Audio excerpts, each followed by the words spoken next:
अलसुब जब उसके फोन की घंटी बजी और होटल का नंबर दिखा तो कैप्टन राहील संभल कर बैठ गया। इतनी सुबह गीता पाठक उठने वाली नहीं थी। हेलो, उसने जानबूझकर खुमार आलूद लहजे में कहा जैसे सो रहा हो। वेरी सॉरी शिराजी, बुरा मत मानना, तुम्हें नींद से जगाया।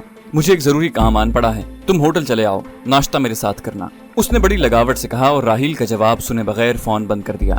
बहुत सोच विचार के बाद उसने शिराजी को फोन किया था क्योंकि शर्मा ने अचानक उसे एक काम सौंप दिया था और उसके साथ ही बड़े मुल्तजी लहजे में कहा था कि अगर उसने ये काम न किया तो दिनेश शर्मा यानी उसके होने वाले शौहर नामदार का मुस्तकबिल तारीक हो जाएगा। शर्मा ने बताया था कि उन्हें आज ही हिदायत मिली है कि ये एनवेलप एक लड़की तक पहुंचाना है जो कल 10 बजे सुपर स्टोर पर शॉपिंग करने आएगी। उस लड़की की तस्वीर उसने गीता को दिखा दी थी। शर्मा, तुम मुझे किसी रोज मरवा दोगे, क्या है इसमें? गीता झुंझला गई थी। पॉइजन, शर्मा ने कहा और गीता चौंकी। क्या मतलब है तुम्हारा? हिंदी में पॉइजन को जहर कहते हैं, शर्मा ने उसी तरह संजीदा लहजे में कहा। मेरा मतलब है ये तुम क्या कह रहे हो? गीता ने कदरे खौफजदा लहजे में कहा। मिस गीता पाठक, ये हुक्म दिल्ली से आया है कि तुम्हें ये पार्सल उस लड़की को देना है और बस। तुम तो ऐसे घबरा रही हो जैसे तुम्हें खुद ये जहर निगलने के लिए कहा गया हो। शर्मा का लहजा कदरे गैर संजीदा होने लगा था। शर्मा, मैं ये काम नहीं कर सकती, गीता ने अपनी दानिस्त में फैसला कुन लहजे में कहा। ऐसा मुमकिन था मिस गीता, अगर इससे पहले तुमने एजेंसी का कोई काम न किया होता तो शायद ये मुमकिन होता। तुम जानती हो यहाँ अपनी मर्जी से कुछ नहीं होता।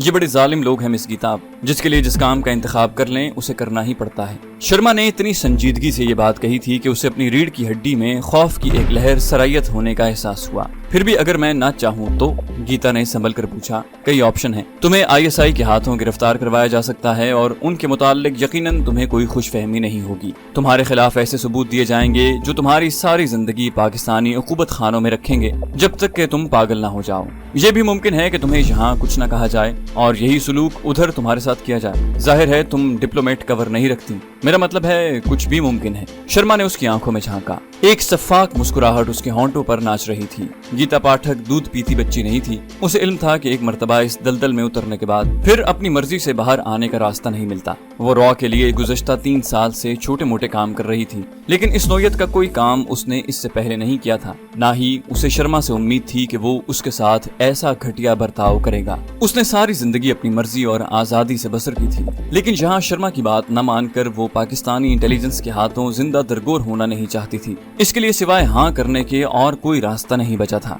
अब हमारी डील प्रोफेशनल ही हुआ करेगी, उसने थके थके लहजे में कहा। Up to you. शर्मा की मुस्कुराहट बरकरार रही। छोटा सा कैप्सूल पॉलीथीन की थैली में पैक था जिसे उसने अपने हैंड बैग में मुंतकिल कर लिया। उसे यूं महसूस हो रहा था जैसे वो खुद किसी को जान से मारने के लिए जहर पिलाने जा रही हो। होटल पहुंचने के बाद उसने 3 पैग ऊपर नीचे विस्की के अपने हल्क में उंडेले, तब कहीं जाकर वो नॉर्मल हुई। लड़की की तस्वीर उसके पर्स में मौजूद थी और शर्मा ने सख्ती से हिदायत की थी कि उसे जहन नशीन करके जाया कर दे। शराब के नशे में रात देर गए तक वो बेसुध होकर सोती रही, लेकिन एक डरावने ख्वाब ने उसे जगा दिया जिसके बाद उसके लिए सोना मुमकिन न रहा। वो तो करीबन 2 घंटे से बिस्तर पर करवटें बदलती शिराजी को फोन करने का इंतजार कर रही थी। न जाने कोई गैबी ताकत क्यों उसे बार बार ये बात कह रही थी कि शिराजी को एतमाद में लेकर सब कुछ बता दे। ये भी तो मुमकिन था कि वो खुद रंगे हाथों पकड़ी जाए। उसने सोचा जिस लड़की को जहर का ये कैप्सूल पहुंचाने जा रही है वो रॉ की ही कोई एजेंट होगी। ऐन मुमकिन है कि वो पाकिस्तानी इंटेलिजेंस की नजरों में आ चुकी हो। मुझे सब कुछ शिराजी को नहीं बताना चाहिए, उसने बिलाखिर फैसला किया। शिराजी की उससे हमदर्दी बजा, लेकिन वो भी अपने किसी इंटेलिजेंस वाले दोस्त के जरिए ही उसका मसला हल करवाता और इंटेलिजेंस के लोग काबिल एतबार नहीं थे, वो कुछ भी कर सकते थे। ऐन मुमकिन है इस ताउन के नतीजे में वो उसे कुछ न कहते, लेकिन दूसरी एजेंट को तो बहरहाल पकड़ लेते, जिसके बाद इंडिया में रॉ उसके लिए मसाइल पैदा करती। उसने बहुत सोच विचार के बाद फैसला किया कि शिराजी को बताए बगैर किसी बहाने से सुपर स्टोर ले जाए जहां लड़की से अचानक मुलाकात करे, या फिर शिराजी के इल्म में आ भी जाए तो उसे इत्तेफाकी मुलाकात करार देकर अपनी जान छुड़ा ले। एक मर्तबा भारत पहुंचने के बाद वो शर्मा और उसके ब्लैकमेलर साथियों से निमट सकती थी। उसका जितना असर और रसूख प्रेस में था, उसके बाद ऐन मुमकिन था कि रॉ वाले उसे ज्यादा तंग न करते। ख्यालात का ताना बाना शिराजी की आमद से टूटा। खैरियत, आप परेशान लग रही हैं? मेरा मतलब है नींद नहीं आई क्या? उसने गीता की सूजी हुई आंखें देखकर दरियाफ्त किया। नहीं, बस मेरे दिमाग में कोई बात फंस जाए तो फिर निकलती नहीं। गीता ने अपने जहन में तैयार करदा कवर स्टोरी पर काम शुरू कर दिया। क्या फंस गया आपके इतने खूबसूरत दिमाग में? शिराजी ने माहौल को कदरे गैर संजीदा करना चाहा। वो है ना यहाँ कोई सुपर स्टोर? सवालिया अंदाज में गीता ने पूछा। हाँ भाई है, ज्यादातर स्मगल शुदा चीजें मिलती हैं वहाँ। शिराजी को याद आ गया। हाँ वही, कौशल्या ने मुझे वहाँ से कुछ आर्टिफिशियल ज्वेलरी लाने के लिए कहा था। उसने शिराजी से नजरें चुराते हुए कहा। न जाने क्यों उसका दिल शिराजी से झूठ बोलने पर राजी न था। ओहो, तो इसमें परेशानी की क्या बात है, चलते हैं वहाँ कोई वाकिफ निकल आएगा, मुनासिब कीमत पर शॉपिंग हो जाएगी। और रहा यहाँ से शॉपिंग ले जाने का मसला तो नो प्रॉब्लम भाई, मैं चरस तो नहीं निकलवा सकता, लेकिन बाकी आपके सामान पर कोई नजर नहीं डालेगा। शिराजी ने हस्बे मामूल उसकी हौसला अफजाई की। कितना फासला है यहाँ से सुपर स्टोर का, उसने पूछा। 15-20 मिनट, शिराजी ने कहा। ओके, नाश्ता करके आराम से निकलते हैं। थैंक गॉड तुम आ गए, वरना मेरे लिए मुसीबत बन जाती। मालूम नहीं मैं इतनी डिपेंडेंट क्यों हो गई हूँ। तुम्हें मिलने से पहले ऐसा कुछ नहीं था। आखिरी फिक्रा बेख्तियार उसके होंठों से फिसला। आपकी जर्रा नवाजी है मिस गीता, शिराजी ने करीबन झुकते हुए कहा, और वो बेसाख्ता मुस्कुरा दी। शिराजी की मौजूदगी में वो गुस्ल खाने में चली गई और थोड़ी देर बाद जब उस बात का अंदाजा हो गया कि अब उसकी टाइमिंग सही रहेगी तो वो शिराजी के साथ सुपर स्टोर की तरफ चल दी। इस बात का अंदाजा उसे नहीं था कि यहाँ रवानगी से पहले शिराजी ने फोन पर कर्नल विरदक से बात की थी, जिसके बाद ब्रिगेडियर जहांजेब से राब्ता किया था और अब उसकी प्लानिंग के मुताबिक काम जारी था। 10 बज रहे थे जब दोनों स्टोर पर पहुंच गए। ये स्टोर दिन रात खुला रहता था और यहाँ रश लगा रहता था। राहिल जानता था कि जरूर उसे गीता पाठक यहाँ कवर बनाकर लाई है और उसकी ख्वाहिश थी कि जिस काम के लिए वो यहाँ आई है वो इस तरह पूरा करे कि उसे यकीन रहे शिराजी को इसका इल्म नहीं हो पाया। उसने जानबूझकर गीता पाठक को इस बात का मौका दिया कि वो ज्वेलरी सेक्शन में जाकर अपनी मर्जी का सामान पसंद करे। कीमत की परवाह न करना मिस गीता, बस ये बात ज़हन में रखना कि मैं आपको प्रिंटेड कीमत से निस्फ पर सामान दिला दूंगा। अपना यार है कि यहाँ। उसने गीता के इतने नजदीक होकर सरगोशी की थी कि मुसरत व इनबिसात से वो झूम उठी। वो तो न जाने कब से यही कुछ चाहती थी। गीता पाठक उससे अलग होकर लेडीज डिपार्टमेंट की तरफ गई, जहाँ वो पहले रेडीमेड गारमेंट्स वाले हिस्से में घूमती रही, जिसके बाद वो ज्वेलरी वाले पोर्शन में आ गई। उसे इस नौयत की हिदायत मिली थी। अभी वो ज्वेलरी के एक शोकेस पर झुकी एक नकली मोतियों का हार देख रही थी जब छठी हिस्स किताबें उसने सामने से उसी लड़की को आते देखा जिसकी तस्वीर वो अपने होटल में जाया कर आई थी। एक मर्तबा उसका दिल जोर से धड़का। लड़की उसके नजदीक आ गई। वो बिल्कुल इस तरह यहाँ आई थी जैसे दूसरी खवातीन ज्वेलरी में दिलचस्पी लेते घूमती फिरती उस तरफ आ जाती हैं। गीता के नजदीक पहुंचकर उसने गीता के पहलू के बहुत करीब आकर उसे मुखातिब किया था। हेलो मिस गीता, तुम्हें घबराने की जरूरत नहीं है, बस इस हार को देखती रहो, मुझे पॉलीथीन की थैली दे दो, मेरी तरफ देखे बगैर। उसके हेलो कहने पर ही गीता को यूं लगा था जैसे उसका दिल सीने का पिंजरा तोड़कर बाहर आ गिरेगा। हालांकि वो 2 मिनट पहले से लड़की को देख रही थी, लेकिन उस कमबख्त को जरा बराबर परवाह नहीं थी। वो तो बिल्कुल नॉर्मल दिखाई दे रही थी। गीता ने चोर नजरों से दाएं बाएं देखा और बड़ी फुर्ती से अपने गिरबान में छुपाया हुआ कैप्सूल निकालकर मुट्ठी में बंद कर लिया। लड़की उसकी हरकत सकनात ही नहीं, यहाँ मौजूद तमाम खवातीन का जायजा ले रही थी। गीता ने कपकपाते हाथ से थैली उसको थमा दी। बहुत समझदार लगती हो, वेल डन। इसी तरह मेरी तरफ देखे बगैर आगे निकल जाओ और हाँ, यहाँ से कोई चीज जरूर खरीद लेना। लड़की ने उसे हिदायत दी और तेजी से दूसरी समत घूम गई। उसके वहाँ से हटने पर गीता ने सुख का लंबा सांस लिया और वही हार उठाकर काउंटर की तरफ चल दी। दोनों के वहमो गुमान में भी ये बात नहीं आ सकती थी कि उनकी तमाम हरकत को न सिर्फ यहाँ मौजूद 2 स्मार्ट खवातीन ने नोट किया है, बल्कि एक कैमरे ने रिकॉर्ड भी कर लिया है। गीता ने हार पकड़ा और उस समत चल दी जहाँ वो शिराजी को छोड़कर आई थी, लेकिन अचानक ही शिराजी उससे टकरा गया। इतनी देर, मैं तो समझा आप मुझे छोड़कर भाग गई हैं। ढूंढता हुआ इस तरफ आ गया। शिराजी ने हस्बे मामूल मजाही अंदाज में कहा, नहीं शिराजी, मैं कम से कम तुम्हें छोड़कर नहीं भाग सकती, अलबत्ता तुम भाग जाओ ये अलग बात है। उसने अपनी बेकाबू धड़कनों को संभालते हुए शिराजी से कहा, अरे मैडम, हम भागने वाले नहीं हैं, हम तो जान से गुजर जाने वाले लोग हैं। शिराजी का बात कहने का अंदाज ऐसा जानलेवा था कि गीता बेख्तियार उससे लिपट गई। उसका ये अमल कतन गैर इरादी था। एक लम्हे के लिए तो शिराजी बौखला ही गया। मिस गीता प्लीज, ये इंडिया नहीं, मुझे जूते पड़वाने का प्रोग्राम बना रखा है क्या? उसने गीता को आहिस्तगी से खुद से अलग करते हुए नॉर्मल रहने की तलकीन की। गीता के इस अमल की शाहिद वहाँ मौजूद सिर्फ एक लड़की थी, जिसने मुस्कुराकर शिराजी की तरफ देखा और उसे आंख मारकर आगे निकल गई। शिराजी के साथ उसने काउंटर पर बिल की अदायगी की। उसके नाना करने के बावजूद जिद करते हुए उसने शिराजी के लिए यहाँ से 2 शर्ट्स और नेक टाइयां खरीदी और उनकी कीमत भी खुद अदा की। अगर तुमने एक लफ्ज भी कहा तो मैं अभी यहाँ रोना शुरू कर दूंगी। उसने शिराजी को धमकी दी तो उसे खामोश होना पड़ा। सुपर स्टोर वालों ने उसे खुसूसी रियायत कर दी थी।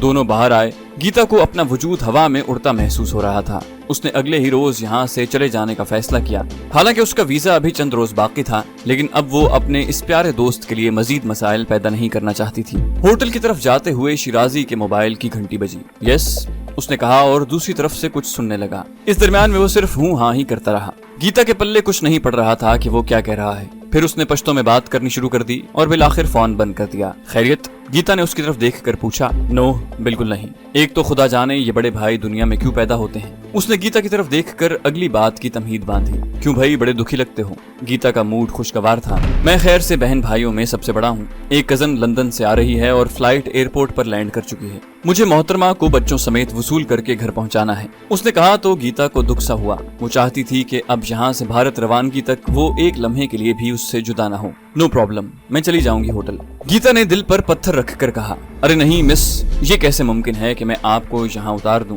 हम पाकिस्तानी लोग मेहमान को घर तक पहुँचा कर आते हैं। उसने आहिस्ता से कहा। होटल पहुँचने तक वो गीता पाठक को अपने खानदान के लतीफे सुनाता रहा। फिर उसे होटल की लॉबी में छोड़कर शाम को आने का वादा करके चला गया। लड़की बड़े इत्मीनान से सुपर स्टोर के बाहर आई और वहाँ से एक नजदीकी पीसीओ की तरफ गई, जहाँ से उसने किसी को फोन किया। अब वो टैक्सी की मुंतजिर थी। उसकी तरफ आने वाली दोनों टैक्सियां जैसे पहले से उसकी मुंतजिर थीं। इन दोनों को कैप्टन राहील के साथ ही चला रहे थे। मलिक नवाज के हिस्से में उसे मंजिल तक पहुंचाने की सादत आई। लड़की ने उसे इस्लामाबाद के मुजाफात में उस इलाके का नाम बताया था जहां एक मॉडर्न कॉलोनी ज़ेरे तामीर थी और बमुश्किल 3-4 घर ही आबाद हुए थे। वो भी एक दूसरे से इतने ज्यादा फासले पर थे कि आम हालात में किसी को दूसरे की खबर नहीं हो सकती थी।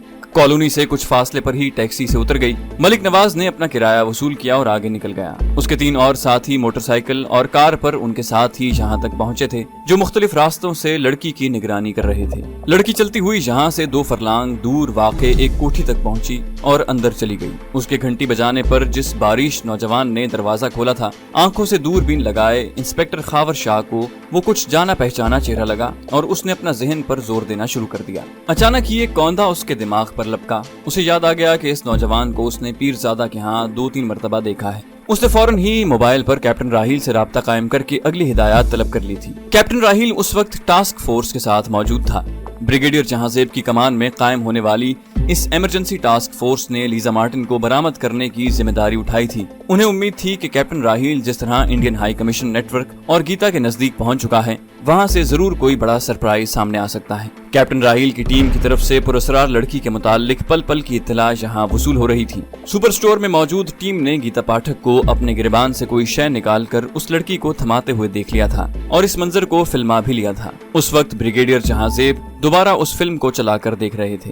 इस मंजर को जहां गीता ने लड़की को पार्सल दिया था, ब्रिगेडियर साहब ने फोकस कर रखा था और कैप्टन राहील कंप्यूटर स्क्रीन पर नजरें गाड़े उसका जायजा ले रहा था। 1 मिनट प्लीज, उसने कुछ सोचते हुए ऑपरेटर से कहा। इसे जितना क्लोज कर सकते हो करके दिखाओ। लड़की ने गीता के हाथ से लड़की के हाथ में मुंतकिल होते पॉलीथीन के छोटे से पैकेट पर उंगली जमाई। ऑपरेटर ने उसे मुख्तलिफ एंगल से दिखाना शुरू कर दिया। अचानक ही कर्नल विर्दक के मुंह से निकला, ओ माय गॉड सर, ये तो पॉइजन है। कैप्टन राहील ने हामी भरी, यस सर, ऑलराइट।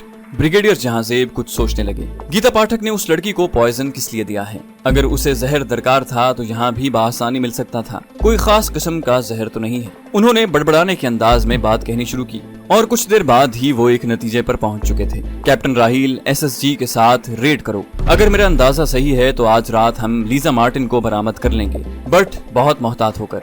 खबरदार, इस जहर को इस्तेमाल नहीं होना चाहिए। Right sir. कैप्टन राहील चौकस हो गया। थोड़ी देर बाद कमांडोज की एक खुसूसी टीम को खुसूसी हिदायत के साथ कैप्टन राहील उस जगह ले जा रहा था जिसे उसके साथियों ने घेरा हुआ था। हंगामी सूरत हाल से निमटने वाले स्पेशल कमांडोज की इस टीम की कमांड कैप्टन राहील कर रहा था। इन लोगों ने इस तरह कोठी के गिर्द घेरा तंग किया था कि यहाँ के किसी मकीन को कानो कान खबर न हो सकी। अब वो घड़ियों की सुइयों पर नजरें जमाए कैप्टन राहील के अगले इशारे के मुंतजिर थे। कैप्टन राहील की तरफ से इशारा मौसूल होते ही कमांडोज ऐसी बर्क रफ्तारी से दीवारें फलांग कर अंदर दाखिल हुए थे कि घर के मकीनों को खबर ही न हो सकी। राहील सबसे आगे था। उसके इशारे पर उन्होंने चारों कमरों को घेर लिया था और अब वो खिड़कियों के बाहर चौकस खड़े थे।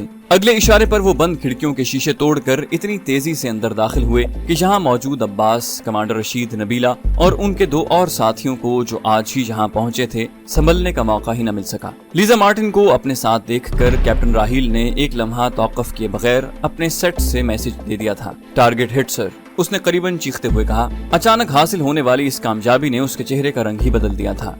उसे अपने बदन में खून की जगह अंगारे तड़पते महसूस हो रहे थे। कैप्टन राहील ने आगे बढ़कर खौफजदा और जख्मी लीजा मार्टिन को अपना तारुफ करवाया और दूसरे ही लम्हे वो उसे सहारा देकर बाहर निकाल लाया। सबसे पहले उसने लीजा मार्टिन को कमांडोज की हिफाजत में सेफ हाउस की तरफ रवाना कर दिया। नबीला समेत तमाम गिरफ्तारों को वो अलग अलग करके यहाँ से ले गए थे। इस ऑपरेशन की किसी को कानो कान खबर न हो सकी। सुबह तक की तफ्तीश के बाद लड़की ने हथियार डाल दिए। अगर तुम अपने दिमाग पर जोर डालो तो याद आ जाएगा कि हम चक्राता में मिले थे। राहील ने कुछ सोचते हुए उसे कहा, नबीला के लिए चक्राता का लफ्ज किसी धमाके से कम नहीं था। वो रॉ के स्पेशल ऑपरेशन विंग की तरबियत याफ्ता कमांडो थी, जिसे चक्राता ही में तरबियत दी गई थी। उसे राहील का चेहरा तो याद नहीं रहा, लेकिन इस बात का इल्म जरूर था कि पाकिस्तानी इंटेलिजेंस के कुछ एजेंट डबल क्रॉस करके यहाँ आ चुके हैं। मेरी यादाश्त बहुत मजबूत है मिस शीला पालेकर। कैप्टन राहील का अगला इंकशाफ तो शीला पालेकर के आसाब पर बम की तरह फटा था। मिस शीला, तुम्हें एक खास मंसूबे के तहत कमांडर अब्बास से दिल्ली में टकराया गया था। तुमने उसे रॉ से बचाया, शादी की और यहाँ एक मुजाहिद कमांडर की बीवी बनकर रहने लगी। ये बड़ा शानदार कवर था। तुम्हें तमाम हिदायत लंदन से मिल रही थी, जिसके लिए पीसीओ महफूज जरिया था, और तुम्हारी ही तहरीक पर अब्बास ने लीजा मार्टिन को अगवा किया, क्योंकि वो यहूदी और अमेरिकन थी। इस तरह एक ही वक्त में तुम्हारे दोस्तों ने भी मोसाद और CIA से टकराने का मंसूबा बनाया, लेकिन तुम्हें शायद इस बात का इल्म नहीं था कि तुम इस मंसूबे का आखिरी हिस्सा हो। तुम्हारे जरिए तुम्हारे मालिकान को इस बात का इल्म हो गया था कि मुजाहिदीन को अपनी गलती का एहसास हो गया है और वो लीजा मार्टिन को रिहा करने वाले हैं। इस पर पहले तुमने बिजली के तार नंगे करके उसकी जान लेने की कोशिश की, लेकिन तुम्हारी बदकिस्मती कि उसके पांव जख्मी हो गए और वो मरने से बच गई, क्योंकि तुम कामयाबी से अपना काम कर रही थी और अभी उस गधे से जो तुम्हारा खावद है रॉ को कुछ और काम भी लेने थे। इसलिए लीजा मार्टिन को ऐसे जहर से मारने का मंसूबा बनाया गया जो खाने वाले पर मैदे में जाने के 1 घंटे बाद असर करता है, क्योंकि तुम्हारे मालिकान लीजा मार्टिन को मार कर ही वो घिनौने और मजमूम मकासद हासिल कर सकते थे। ये खास जहर भी तुम्हारी एजेंसी की इजाद है जो बेजायका और बेबू होता है। तुमने कॉफी में लीजा को ये जहर पिलाना था, जिसके बाद अब्बास और उसके साथी, जिन्हें इस बात का कभी इल्म ना हो पाता, उसे यहाँ से बाहर छोड़ाते और 1 घंटे बाद वो मर जाती। इस तरह लीजा मार्टिन की मौत का शक कभी भी तुम पर न होता। ये जहर तुम्हें इंडियन हाई कमीशन में मौजूद रॉ के असिस्टेंट डायरेक्टर दिनेश शर्मा के जरिए पहुंचाया गया, जिसके लिए जर्नलिस्ट गीता पाठक को, जो रॉ की पे लिस्ट पर मौजूद है, जरिया बनाया गया। कर्नल विर्दग ने अगले रोज सुबह होते ही, जब उनकी टीम तमाम गिरफ्तारियों से अलग अलग तफ्तीश कर चुकी थी, उसे सारी कहानी सुनाकर हैरान कर दिया। उस रोज ब्रिगेडियर जहांजेब FBI की पाकिस्तान में मौजूद टीम के साथ मुज़ाकरात कर रहे थे। लीजा मार्टिन की मुलाकात उनसे करवा दी गई थी। उन तक सारी कहानी सबूतों के साथ पहुंच चुकी थी और अब वो अखलाकी तौर पर इस बात के पाबंद थे कि पाकिस्तानी इंटेलिजेंस की ख्वाहिश का एहतराम करते। ब्रिगेडियर जहांजेब ने उनसे दरखास्त की थी कि उन्हें अभी कुछ और मुल्जिमान को भी कैफरे किरदार तक पहुंचाना है, इसलिए वो 2-3 दिन तक लीजा मार्टिन की बाजियाबी की खबर आउट न होने दें, और इन लोगों ने यकीन दिलाया था कि वो ऐसा ही करेंगे। लीजा मार्टिन को रातों रात अमरीकी एम्बेसी पहुंचा दिया गया था, जहां उससे ताउन की दरखास्त की गई, जो उसने कबूल कर ली थी। गीता पाठक उसके कंधे से लगी सिसकियां ले रही थी और राहील की घबराहट बढ़ती चली जा रही थी। एक कोने में खड़े कर्नल विर्दग उसकी हवास बाख्तगी पर मुसलसल मुस्कुरा रहे थे और कैप्टन राहील को शर्मा रही थी। बड़ी मुश्किल से उसने गीता को नॉर्मल किया और उसे यकीन दिलाया कि वो अगले माह उससे मिलने दिल्ली आएगा, क्योंकि गीता पाठक ने उसके लिए वीजे का बंदोबस्त कर दिया था। उसने इंडियन हाई कमीशन का एक नंबर देकर कहा था कि यहाँ मौजूद ठाकुर साहब से जब भी वो फोन पर गीता के हवाले से बात करेगा तो उसका काम हो जाएगा। वो तो उसे अपने साथ ले जाकर वीजा लगवाने पर तुली थी, ताकि उसे दिल्ली भी अपने साथ ही ले जाए। लेकिन बुरा हो शिराजी के पासपोर्ट का, जो वो अपने गाँव भूल आया था, और इस्लामाबाद तक उसे पहुंचने में कम से कम 3 दिन लग जाते। शिराजी, मैं तुम्हें कभी नहीं भूल सकूंगी। उसने आंखों में आंसू भरकर कहा, मैं भी मिस गीता पाठक। वो इसके सिवा क्या कहता। जहाज की रवानगी का ऐलान हो रहा था जब वो दिल पर पत्थर रखकर उससे अलग हुई। आंसू उसकी आंखों से मुसलसल जारी थे। अब तुम भी रोना ना शुरू कर देना। कर्नल विर्दग ने उसके नजदीक पहुंचकर कंधे पर हाथ रखकर बेतकल्लुफी से कहा तो कैप्टन राहील बेसाख्ता हंस दिया। गीता पाठक का इस्तकबाल दिल्ली एयरपोर्ट पर हिरवन की तरह हुआ था। उस रोज शाम को उसके हवाले से एक खुसूसी प्रोग्राम इंडियन चैनल से जारी किया गया, जिसमें चैनल ने दावा किया कि उनकी रिपोर्टर गीता पाठक ने पाकिस्तान में छुपे अलकायदा के 2 अहम मेंबरान से इंटरव्यू किया है। इस प्रोग्राम का आगाज भारतीय मुबस्सरीन की तरफ से पाकिस्तान के खिलाफ जहर अफशानी से हुआ, जिसमें उन्होंने एड़ी चोटी का जोर लगाकर ये साबित करने की कोशिश की कि अलकायदा को पाकिस्तान की मुकम्मल हिमायत हासिल है और उसके लीडरों ने पाकिस्तान में पनाह ले रखी है। उसके बाद इन लीडरों का इंटरव्यू शुरू हुआ, जिसके इंटरव्यू गीता पाठक ने रिकॉर्ड किए थे। प्रोग्राम में सवाल जवाब अंग्रेजी और पश्तो में हो रहे थे, जिनमें इन लीडरों के मुंह से अजीबोगरीब किस्म की बातें निकल रही थी। इंटरव्यूज के खात्मे पर चैनल के आली दिमागों को जबरदस्त मुबारकबादों के फोन आने लगे और दुनिया के कई टीवी चैनल ने उनसे रिकॉर्डिंग की कॉपी भी तलब की। उस रोज रात गए पाकिस्तानी चैनल ने, जो दुनिया के करीबन 87 मुल्कों में दिखाई देता था, भारतीय चैनल के इस इंटरव्यू के हवाले से उन दोनों अलकायदा लीडरों को टीवी पर पेश कर दिया, जिन्होंने बताया कि वो स्टेज के अदाकार हैं और अब तक कई ड्रामों में काम कर चुके हैं। ان کے ڈراموں کے مختصر مناظر بھی دکھائے گئے۔ دونوں نے بتایا کہ ان کے ایک ساتھی نے انہیں القاعدہ کا سوانگ رچا کر ایک غیر ملکی خاتون سے انٹرویو کی بات کی تھی اور 5,000 روپے فیکس اس کا معاوضہ بھی دیا تھا، لیکن انہیں اس بات کا علم نہیں تھا کہ مذاق مذاق میں انہیں دہشت گرد بنایا جا رہا ہے۔ پاکستان ٹی وی کی طرف سے 3 روز تک مسلسل وقفوں کے ساتھ بھارتی پروپیگنڈے کا ایسا جواب ملنے پر ساری دنیا کے پریس نے بھارتی چینلز پر لان تان شروع کر دی۔ گیتا پاٹھک کی حالت نیم پاگلوں جیسی ہو چکی تھی۔ لیزا مارٹن کے اغوا کا ابھی تک کچھ پتہ نہیں چلا تھا۔ گیتا پاٹھک کی اس اہم رپورٹ کا کریہ کرم ہونے کے دوسرے ہی روز یورپی ملک کے ایک بھارتی کاؤنسلیٹ کو فلم موصول ہوئی جو لیزا مارٹن کے قتل کی فلم تھی۔ اس فلم میں لیزا مارٹن نے وہ کپڑے پہن رکھے تھے جو اس نے اغوا کے وقت پہنے ہوئے تھے۔ اس کے اغوا کاروں نے لیزا کے منہ پر کالے رنگ کا لمبا ماسک چڑھا رکھا تھا اور اسے پنکھے سے لٹکا کر پھانسی دی تھی اور امریکہ سے کہا تھا کہ وہ امریکہ کے ہر شہری کا یہی حشر کریں گے۔ یہ فلم ایسے شاندار طریقے سے فلمائی گئی تھی کہ بھارتی ماہرین نے ہر طرح چیک کرنے کے بعد اس کے اصلی ہونے کی تصدیق کر دی اور اگلے ہی روز بھارتی حکومت کے ایک خاص چینل نے لیزا مارٹن کے اغوا کاروں کے ہاتھوں قتل کی کہانی کے ساتھ انہیں بذریعہ ڈاک موصول ہونے والی یہ فلم بھی چلا دی۔ ساری دنیا میں شور مچ گیا۔ پاکستانی سیکیورٹی افسران نے اس فلم کو بوگس بتایا اور کہا کہ وہ لیزا مارٹن تک پہنچ چکے ہیں، عنقریب اسے برآمد کر لیں گے۔ بھارتی میڈیا نے اس بیان کو جھوٹ کا پلندہ قرار دیتے ہوئے لیزا مارٹن کے قتل کا پروپیگنڈا شروع کیا اور کہا کہ پاکستان ساری دنیا کو دھوکہ دے رہا ہے۔ اس فلم اور بھارتی بیانات کو ساری دنیا کے میڈیا نے خوب اچھالا، جس پر پاکستانی دفتر خارجہ کی طرف سے بیان جاری ہوا کہ لیزا مارٹن زندہ ہے اور امریکہ میں موجود ہے۔ اس بیان کے بمشکل 15 منٹ بعد امریکی صحافیوں نے امریکہ میں لیزا مارٹن کو دریافت کر لیا، جس کے انٹرویو ساری دنیا کے چینلز پر چلنے لگے۔ اس نے بتایا کہ 3 روز پہلے اسے پاکستانی ایجنسیوں نے اغوا کاروں کی قید سے رہا کروا لیا تھا اور ان کی دیگر ساتھیوں کو گرفتار کرنے کے لیے اس سے کچھ دن خاموشی اختیار کرنے کی درخواست کی تھی، لیکن اپنے قتل کی فلم دیکھنے کے بعد اس کا خاموش رہنا غلط تھا۔ اس نے پاکستانیوں کی بہت تعریف کرتے ہوئے اپنی رہائی اور مہمان نوازی پر ان کا شکریہ بھی ادا کیا۔ اب یورپی میڈیا کی باری تھی، جس نے بھارتیوں کو جھوٹے قرار دیتے ہوئے کہنا شروع کر دیا کہ انہوں نے 2 دنوں میں 2 بڑے جھوٹ بولے ہیں، اداکاروں کو القاعدہ بنا کر ان کے انٹرویو نشر کیے اور دوسری طرف لیزا مارٹن کے قتل کی جھوٹی فلم بنا کر ساری دنیا کو پاکستان کے خلاف گمراہ کرنے کی سازش کی۔ را کے ہیڈ کوارٹر میں اس وقت کھلبلی مچی ہوئی تھی۔ جانکی داس اور ادے شرما غصے میں افسران کو گالیاں دے رہے تھے اور وہ سب گردن جھکائے سن رہے تھے۔ تم لوگ نالائق اور احمق ہو، کروڑوں کا فنڈ کھانے کے بعد تمہاری آؤٹ پٹ 0 ہے، شرم آنی چاہیے، جانکی داس نے، جس کے منہ سے جھاگ نکل رہی تھی، کہا۔ سارے کیے دھرے پر پانی پھیر دیا کمبختوں نے۔ ادے شرما نے اپنے سر پر باقاعدہ دونوں ہاتھ رکھ کر دہائی دی۔ سر، اس کھیل میں کچھ بھی ہو سکتا ہے، کبھی بھی بازی پلٹ سکتی ہے۔ ڈی جی نے اپنی صفائی پیش کرنا چاہی۔ شٹ اپ، جانکی داس نے اتنے زور سے چلاتے ہوئے کہا کہ اسے کھانسی کا دورہ پڑ گیا۔ غصے سے لال پیلے ہوتے ڈی جی را کا بس نہیں چلتا تھا کہ اس کمبخت کا ٹینٹوا دبا دے۔ اس کے تمام ماتحت زبردست سبکی محسوس کر رہے تھے۔ عین ممکن تھا کوئی تیش کھا کر جانکی داس کی ٹھکائی ہی کر دیتا، لیکن خوش قسمتی سے جانکی داس کی طبیعت اتنی خراب ہو گئی کہ اسے وہاں سے لے جانا پڑا۔ ادے شام ابھی تک وہیں جمع بیٹھا تھا جب اچانک ٹی وی اسکرین پر ایک نیا کھیل چلنے لگا۔ یہ پاکستانی چینل تھا جس پر حالات حاضرہ کے پروگرام بھی وہ لوگ دیکھ رہے تھے۔ پاکستانی چینل نے ایک خصوصی رپورٹ کا اعلان کیا اور یہ رپورٹ را کی انتہائی تربیت یافتہ ایجنٹ شیلا پالیکر کے بیان کے ساتھ شروع ہو گئی، جس نے لیزا مارٹن کے اغوا سے رہائی تک کی ساری کہانی سنا دی۔ پاکستان ٹی وی نے اس کے ساتھ ہی بھارتی ہائی کمیشن کے پروٹوکول آفیسر دنیش شرما اور گیتا پاٹھک کی ملاقات گفتگو کا ٹیپ چلا کر دکھایا، جس سے یہ ثابت کیا گیا تھا کہ لیزا مارٹن کو را نے اغوا کروایا تھا اور آخر میں اسے جان سے مارنے کی کوشش بھی کی تھی۔ مردے پر 100 درے۔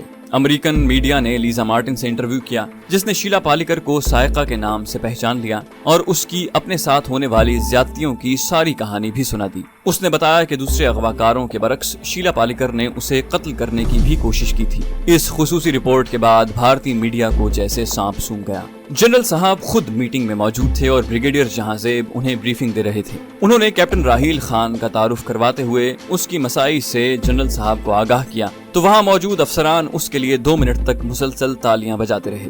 دشمن ہمارا محاصرہ باندھ رہا ہے سر، ہم جانتے ہیں ٹارگٹ پاکستان ہے۔ اپنے بے پناہ وسائل اور ہمارے مجاہدین کی سادہ لوہی سے فائدہ اٹھا کر وہ ہم پر نت نئے حملے کر رہا ہے، لیکن جب تک کرنل وردگ، کیپٹن راحیل اور ان کے سٹاف کے باقی جوانوں جیسے سرفروش موجود ہیں، ہم دشمن کا محاصرہ مکمل نہیں ہونے دیں گے۔ اس میں شگاف ڈالتے رہیں گے۔ یہ تھکا دینے والی جنگ ہے سر، لیکن ہمیں اسے لڑنا ہے۔ ہم چوکس ہیں سر، خبردار ہیں۔ क्यों जवान? उन्होंने कैप्टन राहील की तरफ तहसीन भरी नजरों से देखकर कहा।